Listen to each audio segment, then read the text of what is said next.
Good morning. In previous lecture, as we have discussed about endoplasmic reticulum, which is a part of endomembrane system. Why it is a part of endomembrane system? Because that functions of endoplasmic reticulum, Golgi apparatus, lysosomes, they are interconnected, even vacuole also. So now today we'll see about Golgi apparatus. Remember, it is also known as a apparato reticulari. NEET में पूछा हुआ question है apparato reticulari. And when we talk about plant, in plant it is known as a dictyosome. Actually, Camillo Golgi, from the name of Golgi apparatus, जो नाम आया किसके base पे? From the name scientist Camillo Golgi. तो Camillo Golgi in 1898 he observed the densely stained, उनको ने देखा पूरा एक dense mass है, right? A reticular structure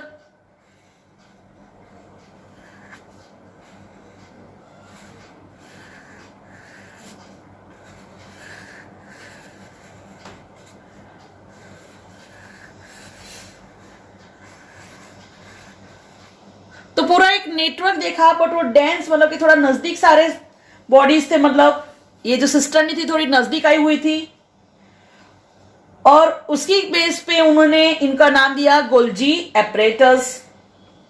second thing, ये गोल्जी एपरेटस देखने मिली near the nuclei. This is most important. Nucleus के नजदीक में ये है. जैसे ये आपका सेल है, ये आपका न्यूक्लियस, तो यहीं पे ऐसे देखने मिली उनको गोल्जी एपरेटस. तो कभी क्वेश्चन पूछते हैं कि विच organelle is lies near the nucleus, तो याद रखना गोल्जी एपरेटस. एक्चुअली सबसे पहले उन्होंने स्टडी किया था आउल, गूवर्ड बोलते हैं जिसको, इसमें ये गोल्जी एपरेटस ढूंढा था सबसे पहले, right? So these Golgi bodies, they consist of many flat disc shaped sac मतलब बैग लाइक स्ट्रक्चर, राइट? और सिस्टरनी, नॉट ब्रदरनी, राइट? मैंने आपको बोला था ना सिस्टरनी ऐसे सिंगल होगी उसको सिस्टरनी. ये ट्यूबुलर और वेसिकल तीनों मैंने आपको बताया, right? So they consist of many flat disc sac cisterni. अच्छा, ये जो सिस्टर्नी है, ये सिस्टर्नी का डायामीटर है 0.5 माइक्रोमीटर टू 1 माइक्रोमीटर. तो पहला question, what is the diameter of cisterni? So it is 0.5 to 1 micrometer. अब सिस्टर्नी की बात तो समझ में आएगी कि सिस्टर्नी ऐसे यूनाइट होती है और पूरा फॉर्म होता है गोल्जी एपरेटस. तो किसी के मन में क्वेश्चन अराइज हुए कि मैडम गोल्जी और सिस्टर मतलब कि एंडोप्लाज्मिक रेटिकुलम तो सेम दिखते हैं. तो नहीं, देखो आप यहां पे देखो, ये पूरी एक ऐसी सिस्टर्नी ट्यूब्यूल है, और आप जब एंडोप्लाज्मिक में देखोगे ना तो ध्यान से देखना, उसकी जो सिस्टर्नी होती है वो ऐसे कनेक्टेड होती है. समझ में आया? और गोल्जी में ऐसे पैरेलल होती है. ठीक है, ये चीज ध्यान रखना गोल्गी और ईआर में. ठीक है, ओके. चलो, तो in Golgi there are various number of cisternae present, 2, 3, 4, 6. वो नंबर अलग अलग हो सकते हैं. तो एवरी गोल्जी कॉम्प्लेक्स में that number of cisternae are different. Right? Okay, चलो नेक्स्ट.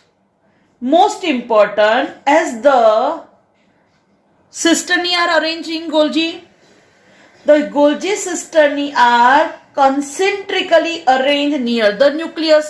concentrically मतलब कैसे? देखो ये न्यूक्लियस है, तो ये पहली, फिर दूसरी, फिर तीसरी, फिर चौथी, इसको कंसेंट्रिकली बोलते हैं. मतलब कि एक ही को सेंटर में रख के सारी अरेंज हुए तो उसको बोलते हैं कंसेंट्रिकली अरेंज.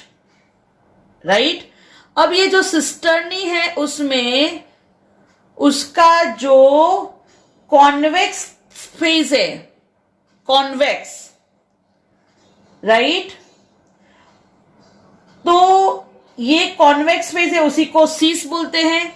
जैसे यहां पे आप देख सकते हो कि ये है कॉन्वेक्स. पता ना आपको, जो रेज है उसको बोलते हैं कॉन्वेक्स, और जो खड्डा होता है उसको बोलते हैं कॉनकेव. राइट? तो गोल्जी एपरेटस के स्ट्रक्चर में आप देख सकते हो सॉरी, तो जो कॉन्वेक्स फेस है या फिर उसी को बोलते हैं सीस, या फिर इसी को बोलते हैं forming.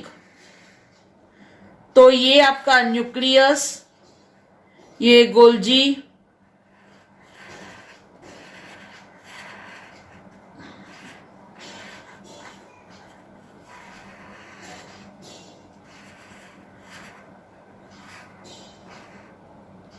Right?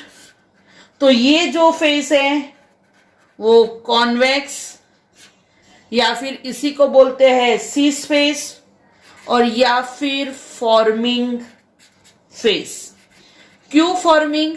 Because endoplasmic reticulum में से जो भी सब्सटेंस आएंगे वो यहाँ पे पैकिंग होंगे, मतलब कि यहां से फॉर्म होंगे, और वेसिकल के थ्रू फिर वो मतलब ऐसे गोल्जी में से पास होंगे, और यहां से वो बाहर निकलेंगे. जहां से वो बाहर निकलेंगे उसको बोलेंगे कॉनकेव. ये सीस, तो ये हो जाएगा ट्रांस.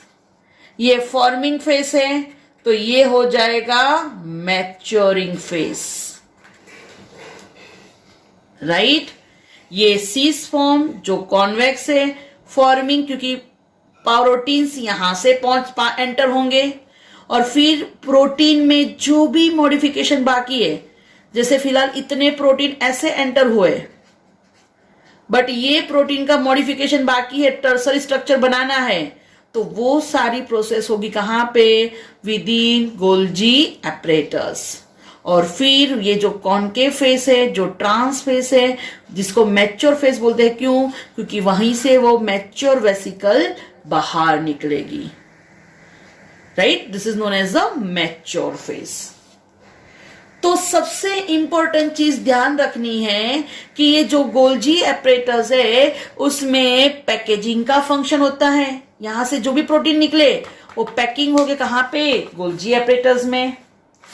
सेकंड थिंग, यहां से जो प्रोटीन रिलीज हुए, ये जो प्रोटीन्स है उसमें कुछ भी मॉडिफिकेशन करना है तो वो जो चेंज होंगे उसको मैच्योर होना है, उसका जो मैच्योरेशन होना है वो भी कहां पे होगा? With in a Golgi apparatus. Right? तो ध्यान रखना कि एंडोप्लाज्मिक रेटिकुलम में जो भी प्रोटीन रिलीज हुए वो किसके थ्रू पास होते हैं? गोल्जी एपरेटस के थ्रू. इसीलिए गोल्जी क्लोज फ्रेंड है किसकी? एंडोप्लाज्मिक रेटिकुलम की. एंडोप्लाज्मिक रेटिकुलम में जो भी प्रोटीन फॉर्म हुए वो सब मैच्योर होंगे कहां पे? In the cisternae of Golgi, और फिर वो बाहर निकलेंगे as a vesicle mature form. समझ में नहीं आता तो मैं दूसरा समझा देती हूं कि ये है एंडोप्लाज्मिक रेटिकुलम. समझ लो कि ये कंडीशन में अभी ममा है. हाँ, पापा ने घर पे आके बोल दिया तुरंत भाई शादी में जाना हो, 5 मिनट में रेडी हो जाओ. तो मम्मा ने फटाफट नए कपड़े तो पहन लिए, बट पापा ने तो हॉर्न मारना स्टार्ट कर दिया, चलो रेडी रेडी आ जाओ मैं जा रहा हूं. तो मम्मी को कंपल्सरी पापा के साथ बैठना ही पड़ेगा गाड़ी में, वरना चल के जाना पड़ेगा, या फिर ऑटो में तो जाएंगे नहीं कोई.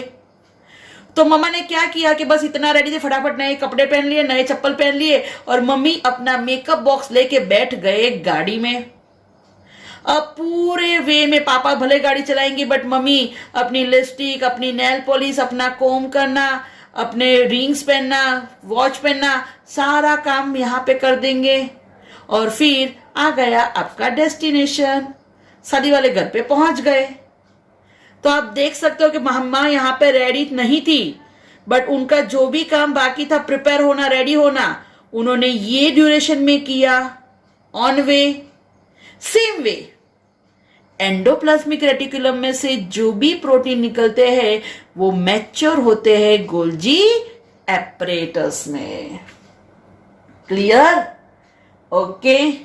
And most important, Golgi apparatus, it is a site for synthesis of most important glycoprotein and glycolipid। कैसे? तो अगर ग्लूकोज है और ग्लूकोज के साथ एंडोप्लाज्मिक रेटिकुलम में से आया प्रोटीन तो बनाएगा ग्लाइकोप्रोटीन, और ग्लूकोज जो एसईआर ने बनाया लिपिड, तो ग्लूकोज के साथ लिपिड यूनाइट होगा और बनाएगा ग्लाइकोलिपिड। तो ये काम कौन करता है? Golgi apparatus. तो गोल्जी एपरेटस का main function, it is a site for synthesis of glycolipid and glycoprotein. This is most important thing to remember. Golgi apparatus, it is a site for synthesis of dash and dash. Then remember that is glycoprotein and glycolipid. Glycoprotein means glucose plus protein. Glycolipid means glucose plus lipid. So this is about most important Golgi apparatus. Organelle means little organ. Organelles are the specialized parts of a cell that have unique. तो आप देख सकते हो यहाँ पे बहुत सारी organelles हैं। Let's start with the nucleus, the control center of the cell. तो आप देखो nucleus, Nucleus contains DNA or genetic उसमें डीएनए होता है बट डीएनए पहले क्रोमेटीन होता है। अब डीएनए कंडेंस होता है, पहले फाइबर जैसा होता है क्रोमेटीन, फिर वो कंडेंस होता है और वो बनाता है क्रोमोसोम। देखो यूनाइट हुआ, कंडेंस हुआ और बना क्रोमोसोम।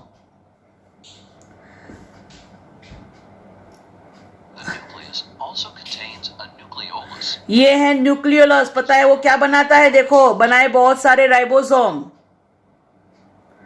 राइबोसोम न्यूक्लियस से बाहर आया, देखो एकदम क्लियरली ज्वाइंट हुआ। कहां पे?